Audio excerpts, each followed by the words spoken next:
Ladies and gentlemen, good morning, good afternoon, good evening. No matter where you are in the world and the time zone, I am so excited to be spending the next few minutes with you talking about challenges in organizations. I am coming to you today from my super secret, undisclosed location of my home office somewhere in the state of Kentucky.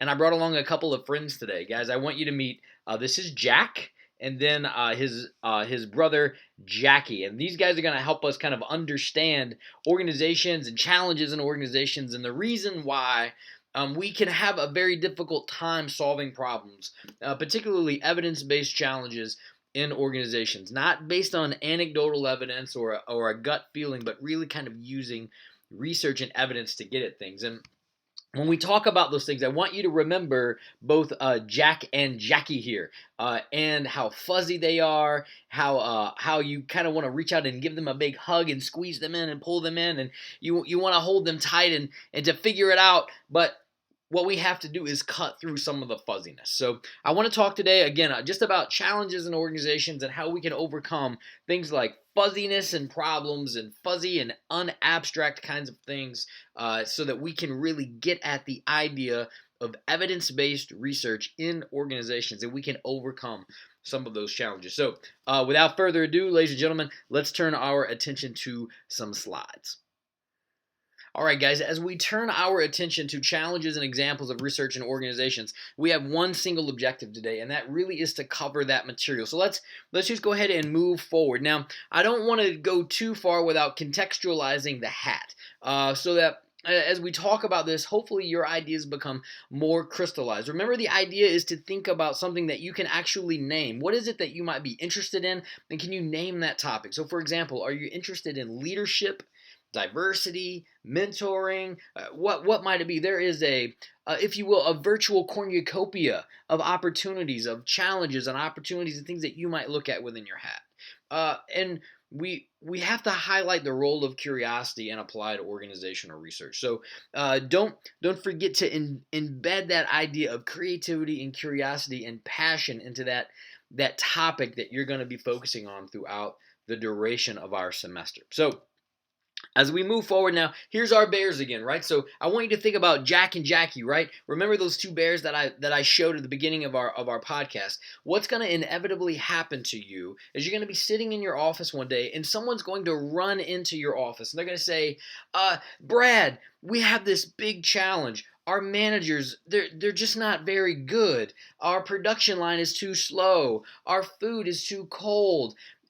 All of that sounds fantastic, and if, as a new training and development manager, as someone who had people running into my office, right, as somebody who worked within a team, this happened all the time. People would come in and they would say things like, this is too slow, or we don't have enough, or we have too much, or we have something that's too high. As much as I wanted to grab a hold of that idea, I couldn't do it because I wasn't sure what slow, not enough, too much, or too high actually meant. This happens in our life all of the time, right? Where someone will throw something that is very fuzzy at us, something that they mean to be specific, but it's not actually, it's very abstract. So when we think about fuzzy, we might operationalize fuzzy as generally an abstract statement about a problem. Right? And this, again, happens all the time. Words like slow or not enough or too much or too high.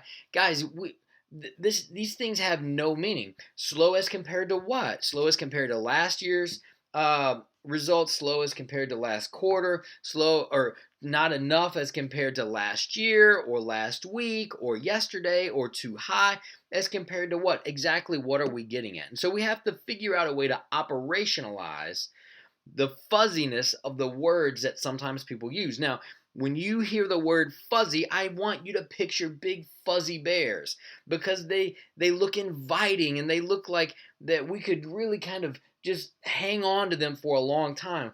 But in actuality, you're running down a road that doesn't have an operationalizable answer to it. So how do we get to that point? Well, We have to think about this, remember, always as real world applications. So somebody comes in and they say, "Oh, Brad, our turnover is too high," right? Well, what does that mean? Could we have a diversity issue within? Are people of color leaving at higher rates? Is there a reason we're having a challenge retaining minority candidates? Or is there a reason we're having a challenge recruiting really high quality minority candidates? Is there a mentoring issue, right? Is there a leadership issue? Is our leadership, are they not hitting at all cylinders on these competencies? And we might even ask the question of what is turnover and what does it mean for something to be too high?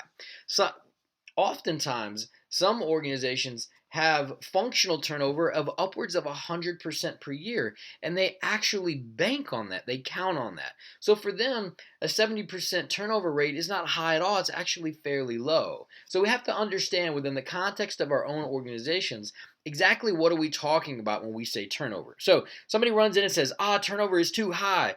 Well, a way to formulate a research question or hypothesis around that is to operationalize what we mean by that. Well, we might wonder, is turnover related to a multicultural awareness among production employees and managers? Well, so embedded within that, here's some things that we've added. We've added the idea of diversity or multicultural awareness, and we've added a specific demographic of employee, production employees and managers. So we're not just talking about everyone, but we're talking about a very small percentage or a particular demographic within our organization, right?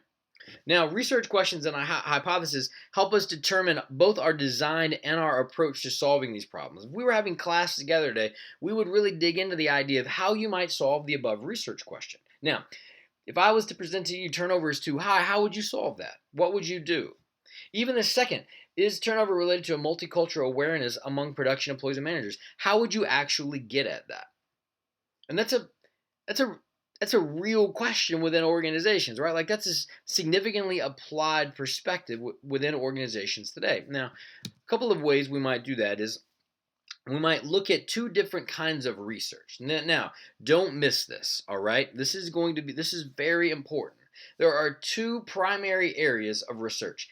There is this idea of conceptual research and this idea of empirical research. So, embedded within our question, is turnover too high? There are two different ways that we could go about it, conceptually or empirically. Let me define these for us. Conceptual research is the presentation of an idea or framework.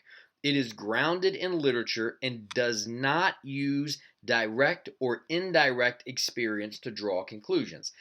Now, we might operationalize direct or indirect experience as some kind of data. Conceptual research is grounded in the literature and does not use data to draw conclusions. Now, don't miss that. The data piece of conceptual research is removed. It is the presentation of an idea grounded in literature. Okay? So we might think of a lit review, which is going to be coming up, an upcoming topic in this class. The second kind of research is empirical research. Empirical research is the gaining of knowledge by the direct or indirect experience through the explicit use of data to draw conclusions. Now, there is a huge difference between these two. Conceptual research does not use data, and empirical research is gaining knowledge by the explicit use of data to draw conclusions. Okay? Empirical research is about going out and gathering empirical evidence, empirical data to draw conclusions. All right? Now, don't miss the two. Let's break these down a little further.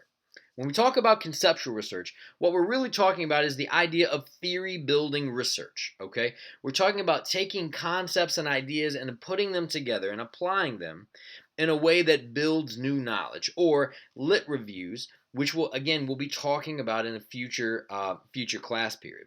These theory building and lit reviews are often peer reviewed and found in academic journals. So we will find these kinds of research articles or these kinds of research projects in peer-reviewed academic journals. And we talked about how to find those through our library system. Now, again, we might go back, and I asked this question when we were going through our libraries, what about trade journals or newspapers or magazines, right? Are those research too? Well, they can be sources of information, but I wouldn't call them peer-reviewed. I can't think of any magazine or newspaper or trade journal that's peer reviewed. These things may very well be editor reviewed, but remember, peer review is a higher level of rigor when it comes to research and being evidence based. So oftentimes trade journals, newspapers, and magazines are not peer reviewed. Now, just to recap, conceptual research is often lumped around the areas of theory building and literature reviews. When we take a look at empirical research, what we're talking about is specific empirical methodology. So quantitative research or qualitative research. Now, in future classes, we'll be breaking these down even further. So we'll be talking about methodologies within quantitative research or methodologies within qualitative research. These two are often found in academic journals. These are oftentimes peer reviewed. Remember, that's a higher level of rigor. Now, don't miss that empirical research is the explicit use of data, quantitatively or qualitatively, to gain knowledge. We move that forward now. Our own faculty in the HROD program do this kind of research all the time. So I've posted some articles within our Blackboard shell, and I've posted 4 different articles. I've posted some by Dr. Alagaraja, some by myself, some by Dr. Hurd, and one by Dr. Bergman. Hopefully, you've had an opportunity to experience all of these faculty. Now, I want you to do a couple of things. I want you to be able to go and look at those articles and just kind of reference them and just get familiar with the kind of work that our faculty do. But as you look at those, you might ask yourself, what's the research question that Dr. Alagaraj is after here? What's the research question that Dr. Bergman was after here? What are some of the strengths of the articles that Dr. Hurd wrote? What are some of the limitations of the article that Dr. Shuck wrote, right? What are the lessons that we can apply? So if you took your own hat project and you began to look at those, what are some things that you might be able to draw out of those articles that you might be able to use and apply in your own work down the road? All right. So you'll see examples of conceptual research. You'll see examples of empirical research. And all of this research is done by our faculty. So just go take a look at them. There isn't anything that's due or that you need to turn in from this, but it is an exercise in curiosity and going out and trying to find information and look at patterns in the ways in which research articles are often laid out. Now remember that we are using a scientist practitioner approach. So as you look at those things, keep this methodology in mind, this method of investigation. And remember that our intent is to strive for applied research, not necessarily pure academic research. So when we think about the idea of evidence-based practice, we're thinking about it from an applied research perspective. Now, we might consider some of those own challenges, right? So where do you find empirical and conceptual work? Well, hopefully what you're saying is, well, we find those things in the library, right? We find those things through our library system and going in and looking at journals and databases, and I showed you how to do all of that. And we need to continue to consider some of the challenges and opportunities that we've already talked about in our class. So don't leave those concepts behind. Take the concepts and the skills of library data searches or being able to operationalize a challenge or an opportunity or having knowledge with something and connecting that with the idea of something being very fuzzy, right? And we know that we can find research that informs the questions that we have. We know the answer to that question because we are beginning to do that within our class now. So, this brings me to the case study. So there is a case study that has been uploaded to our Blackboard shell, and everybody now has access to that case study.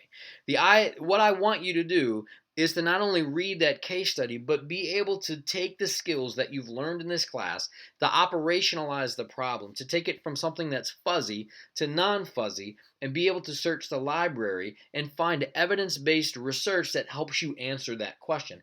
This is a real world example. Someone is oftentimes would run into my office or I'd be having a conversation with an executive or a manager and they would say, gee, our managers are just not doing a really good job, or wow, our turnover is just a little too high. And I wasn't ever sure quite what that meant.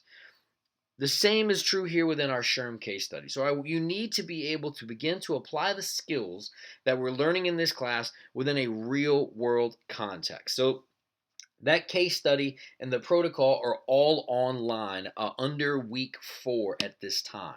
So you'll be able to access all of that information. Now, as we look ahead for the next couple of weeks, we might think about what is coming up. Now, if you have questions, of course, you need anything for preparations for next week, please reach out and let me know. Next week, we will be explicitly talking about lit reviews and how to do them. Now, that's a particularly important topic for us to focus our attention on because our HAT project, the majority of our HAT project, probably between 60 and 70% of the HAT project, is going to be a lit review. All right. And so I've posted some example lit reviews. I will be posting a lit review podcast next week. And I've put up two of my favorite articles on lit reviews from Dr. Tarako and Dr. Rocco. Both of them talk about the differences between lit reviews and what they are and how you kind of go about doing them. So I hope you're able to digest and really take in all of that information. So as we wrap up our class today, I don't want us to be lost on the idea of fuzziness and what that means, right? For our problems and our organizational challenges, because these fuzzy concepts are going to come walking in your office door and you're going to need to know what to do with them, and they're going to stare you down and look at you in the face, and you're going to want to grab a hold of them, right? But I would encourage you to think about, how do you actually operationalize an organizational challenge? And what does that mean for your particular challenge and opportunity? I would encourage you to think about this in your small groups and to kind of wrestle through these ideas, particularly as your topics begin to crystallize over the course of the next few weeks. So it's always fun. It's always exciting. I never feel like we have enough time to get through everything, but I hope that you're able to look at some of the resources I've put online and some of the content to really begin to apply to your own projects. Ladies and gentlemen, it is a pleasure to come to you from this non-disclosed super secret bunker location with my good friend Jack the Fuzzy Bear. Remember, when you hear people say words like too high, too soft, too much, too little, I want you to think about Jack and what that means, right? And how you can operationalize those problems. So, until next time, ladies and gentlemen, have a great day.